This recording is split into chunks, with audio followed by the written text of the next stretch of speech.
Everybody, my name is Nathan Clark from Your Home Sold Guaranteed Realty, and today I have Ray Lyons in with us. And today I want to bring Ray back on because I got a lot of questions from people that are watching the show here, and they were really impressed with Ray, what you did. So before I kind of segue into that, Ray, I'll kind of give my introduction to you. So you came to me about 9 months ago, about February, right? Last year. You were doing some real estate before. And you started in January, February this year.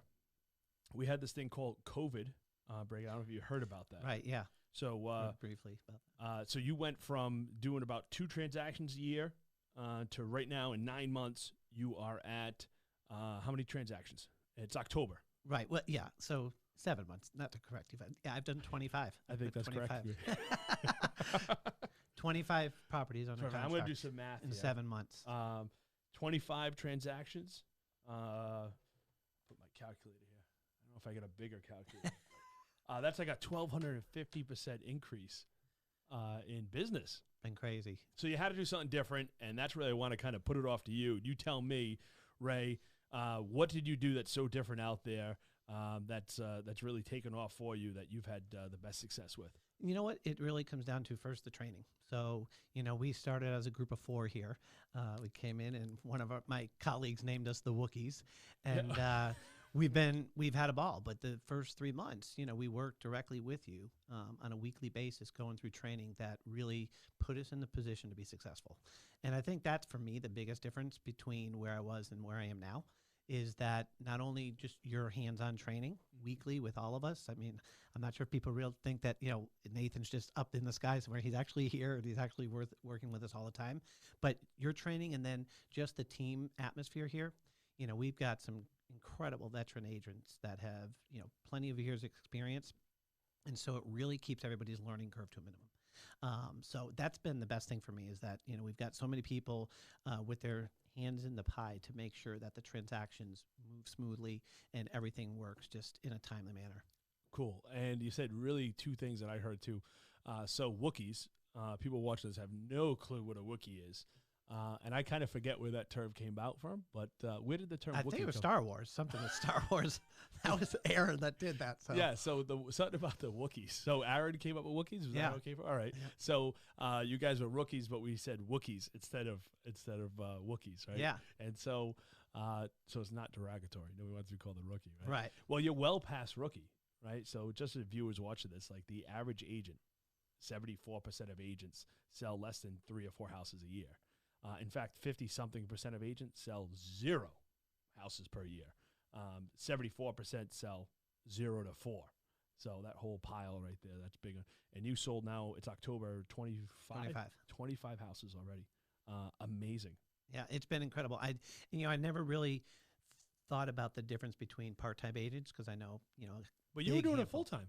The year before I did it part-time, yep. But still I was trying to actively do it full-time, but it was part-time because I wasn't getting the business, which is also the difference here because we're provided the leads. But this is just, I've immersed myself. And, to me, how do you learn this business?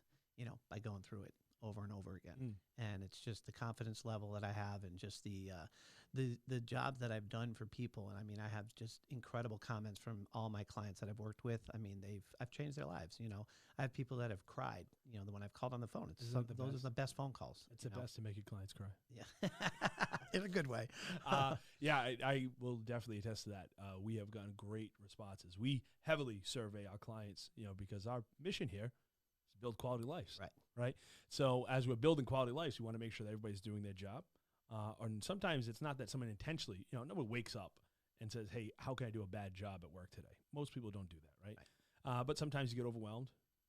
Life creeps in, throws some dirt on your back, and you get things going on. So we always survey our clients throughout the transaction to see how things going, how are they doing finding a house, for example, and then after the closing to stay in touch with them, make sure that they're still happy with everything they have there. And we get rave reviews back from you, Ray. I know you had one recently. It was a tough one when you talk about that one. Yeah, we did. This was an older couple, and they were fantastic. And they just were technology challenged and everything else. So, as far as sending them forms and have them fill them out online, that just wasn't possible. Yeah. So, they were actually living in an extended stay hotel until they actually got this purchase. So, I was running back and forth to the hotel, bringing them documents for them to hand sign, then scanning them back into my computer, setting up their homeowners insurance, getting their movers ready. They didn't know how to open their movers document coming from Maryland. Yeah. And so it was just about that second mile service that we talk about all the time here, you know. And so you were going there and getting things signed and. Oh yeah. It was just, but they couldn't have been. They still text me. Hey, we just want to let you know we still thank you. We love our place. Yeah. Let's grab breakfast sometime. I mean, just great. You come from business though. Before this, you came from business. Yeah, I didn't know. But, I mean, you and your wife own a business. Right. You were a gymnastic coach. Yes. Did you do gymnastics also? I did. Did you compete? Well, when I was young, it was probably just around the high school age. There was someone that told me a saying that I really took to heart and they said, those that can't do, coach. And that was from a coach that was working with me. You did it. I did, but I wasn't very good. Yeah. So I took that I took that saying to heart. So I became a coach. Yeah. And you don't have to have done it, at a high level. Teachers and coaches hate that saying. So, but no, it was great. I coached Louisiana State University. I was the assistant coach for the women's gymnastics team. And it's pretty competitive, I imagine, down there. It is. Yeah. It is. And it's a great sport. It's just for physical development and everything. I mean, it's, one of the best sports there is, I think, as far as, keeping in shape. You may not know it, but I'm also into gymnastics. Really? Yeah. Yeah, no, I didn't. Yeah, no. What do they call that? The quarter horse? Yeah, right. Yeah, I think no, gymnastics, I'm not very good on my feet, I guess, with spinning and lifting and stuff like that. But you got to be in good shape to do that stuff. Yeah, it's incredible. I mean, they work so hard. I mean, one thing when I was at LSU, the time management of all good athletes, they just know how to bide their time. They're still incredible students. Most good athletes are A students, and they learn how to manage their time well. And so, I think it's good good with everything. Selling 25 homes in 7 months like I have, you have to manage your time. All right, so let's talk about that. What have you learned from owning businesses, being a coach? And first of all, let's kind of don't be afraid to brag a little bit here about yourself. You are at a good level of coaching.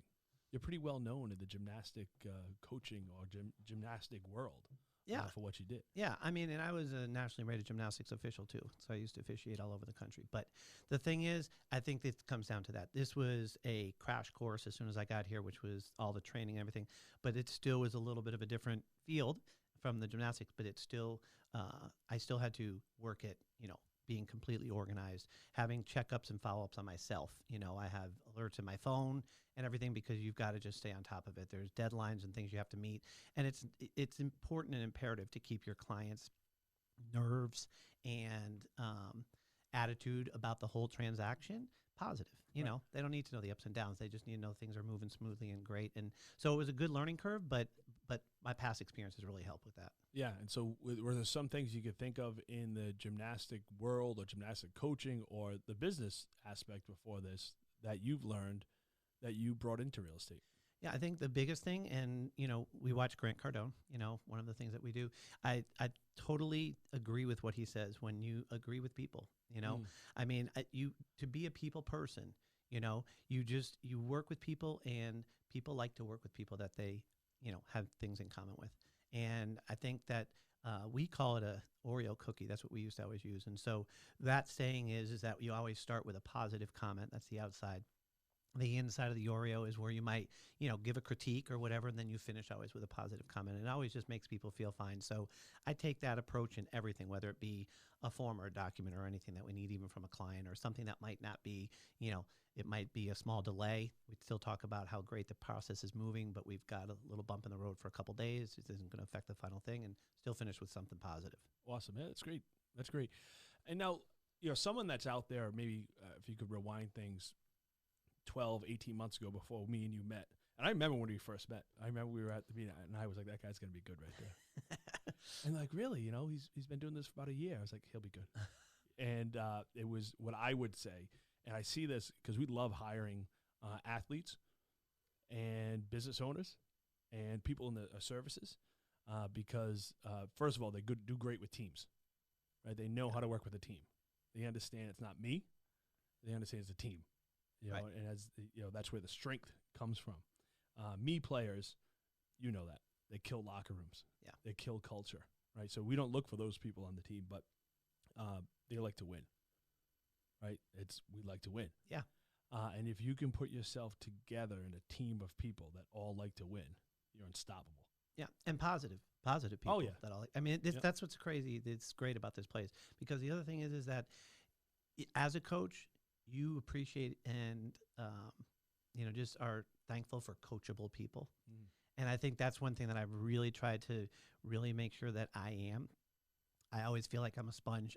There's never a time when I don't feel like I can learn, and so I feel like I'm a very coachable person and took everything that you brought us through the first 3 months when we were here and everything. And I just try to learn every day from people that know more than I do so that I can become as smart as they are. I mean, and that's where success leaves clues. Right. Exactly. Yeah. It's not luck. Yeah. I mean, that's one of the things I'm looking at. Nobody, even friends that joke with me and they go 25. Yeah. You're lucky. And I was like, I don't think there's a whole lot of luck involved, but I do appreciate it. Yeah. I mean, you work hard. You don't get where you are without working hard. Luck is when opportunity and preparation meet, right? So you prepared, an opportunity came, and you were ready for it. Right. So, but to the outside world, it's luck. Right. Right. So it's always the other. When someone loses or wins, it's luck. When someone is successful, they're just lucky. Because it's just easy to write it off as luck, right? It's not. That person worked their tail off to get where they are. For you to sell 25 houses, you worked your tail off. You sacrificed, right? But the other thing I see, too, about everyone on the team, but, our top leaders and our top salespeople and yourself, right, is looking for the people is like how much they're going to, let's just put it, drink the Kool-Aid, I guess is what a lot of people say, right? How much are they going to lean on the system, believe on the system where, we all see people come in and they nibble around the edges and they do okay. But the people that go, okay, I'm going to immerse myself in this, I'm going to do it, I'm all in, those people are successful. And that's not just in this company, but that's in everything you do in life. It is. There's nothing you could do halfway. I still remember when I met with Jamie during the interview process, and she said, I said to her that I'm coachable. I said, I just want to learn. I said, I always believe that if someone knows the right way and tells it to me, I'm going to follow it. And she was like, that's exactly what we want here, and I feel like that's what I've done. And in my not previous business, but business that's on hold right now, life. Tumblebus, that was on hold right now, when I went down for that franchise, the woman who's sold 350 Tumblebuses all over the country and has an incredibly successful business said, those people that come here and learn from me and do what I tell them are going to be successful. Right. And that's what I came home and did 20 years ago, which is why we trained 1,000 preschool kids a month for 18 years on Tumblebus and are just taking a small COVID break right now. But, it's learn from the people that know and, replicate it. So why do you think people are I don't want to use the word afraid, but I will. That's what I think of. But I think back of things that I've done in life, and I'm definitely one of those people that just go all in. I'm like, all right, if you tell me this is, obviously I'm not going on blind faith, but, you've done it. Okay, I'll copy what you do. Why do you think some people just don't do that? Like they just think that other people are gullible, or why don't they take that leap? Yeah, I don't know. And I also feel like it could be a little bit to do with ego. Yeah. I don't know, because a little bit off the stuff, but just even when I watch Shark Tank, as a entrepreneur and as someone that just loves to see all these new ideas, or The Prophet, I look at those entrepreneurs that are walking into people that are clearly super successful. That's why you're going to them. And they're headbutting them on suggestions and on things. And I just, I understand the pride of business ownership, but I also understand that when someone that comes in with the knowledge and experience that the Sharks have or that Marcus Lemonis has, on The Prophet, God, it seems like you would just, just absorb that whole moment and take them on, and so I don't know. I feel like ego might be a part of it. And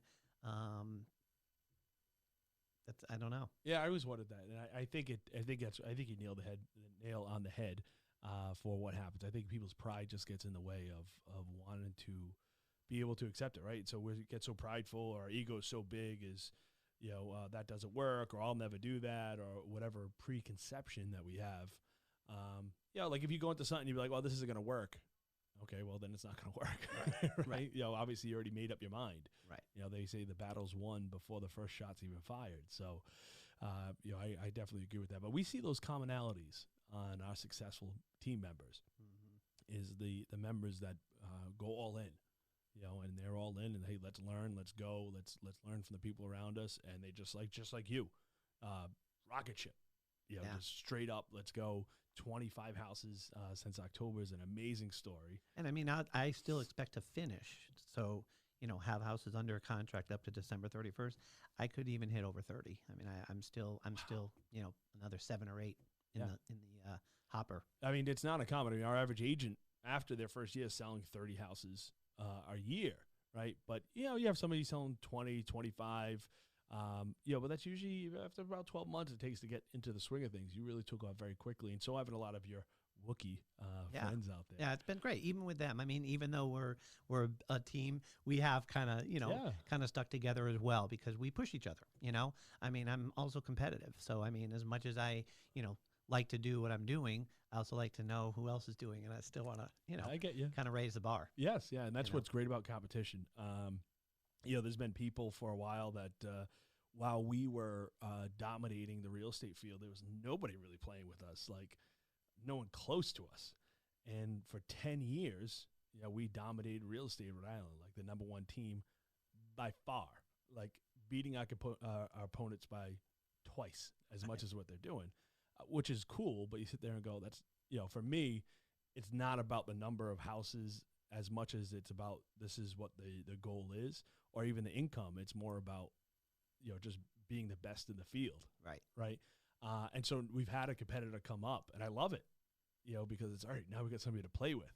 You know, when you're just playing with, you know, someone that's, you know, if you're varsity and you're playing with a freshman or a JV, are you going to get better or worse? But if someone comes up and goes, ooh, and we got somebody to play with now. Yeah, well, it's great. Competition is the best. Always seen in college football and college basketball. You know, when they play the best teams, they always play better, and then they lose to a, you know, team that's not as good sometimes because they just didn't have their guard up. Right, you know? and it allows things to get better here, and be able to go from there. Let's talk about maybe some of the things that you thought before. I don't know. You've been doing it you've been looking at real estate, but you've been licensed for 2 years now, basically, right? Yeah. You were doing it for a year before you came to us. We were lucky enough to have you come on. Thank you very much. Appreciate that.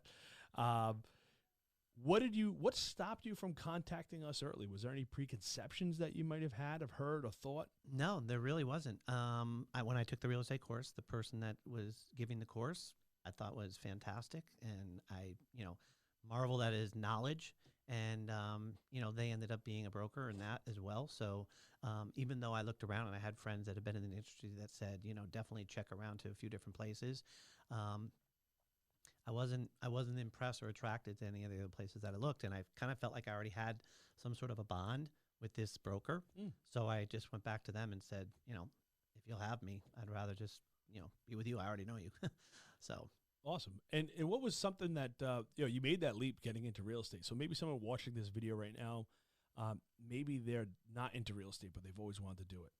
Or maybe they're at another real estate company and, you know, they're like, yeah, man, I'm competitive. I want to hang out with, you know, knowledgeable, competitive people that, you know, just want to do this. I believe in building quality lives, all this stuff. But, you know, I'm just afraid to make that leap. Or what would you tell them? Yeah, I mean, he who hesitates, you know, and that was me. It was my wife's, one of her best friends that became a realtor in Louisiana, you know, maybe 6-7 years ago now, that she came up and surprised my wife for her birthday a couple of years ago, just before, you know, I became licensed. And we just talked, and she was like, you have to do this. You are perfect personality. You know, you love real estate anyway. And so she really talked me into taking the course. And, you know, I asked her who she kind of listens to and whatever. And I just started kind of engrossing myself into the real estate industry, and then getting the course and just haven't looked back since.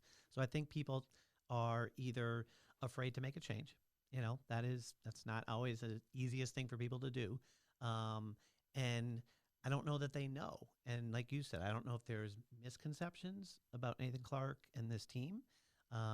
If there are, I mean, I'm here to, you know, help with anybody that has a question, that's for sure. I mean, this is a completely positive team.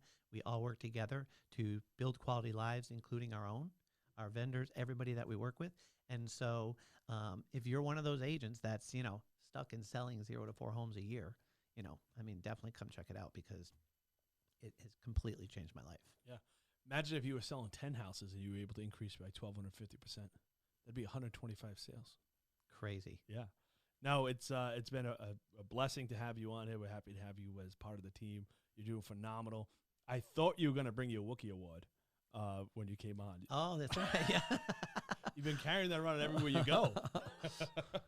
So, but thank you very much, Ray, for coming on here. If you guys have any questions for Ray, you know, maybe you're watching this video after it was live. We'll repost it for you, of course. You can post them down here, and I'll get Ray to answer those questions, or I can answer them.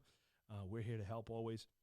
If you have any questions or you'd like to learn more about joining the team, you can go to www.sellmorehomesnow.info and get some more information there. And Ray, once again, thank you very much for joining us. I appreciate your time here. As always, it's very entertaining. And we might have you on again because last time we got a bunch of questions, and people loved seeing you out there. And it's always great to be able to have you. So thank you for joining us. Great. Thanks for having me. Yeah. Well, with that said, guys, I hope everybody has a great day. And let's go surf big. Talk to you later, guys. Take care.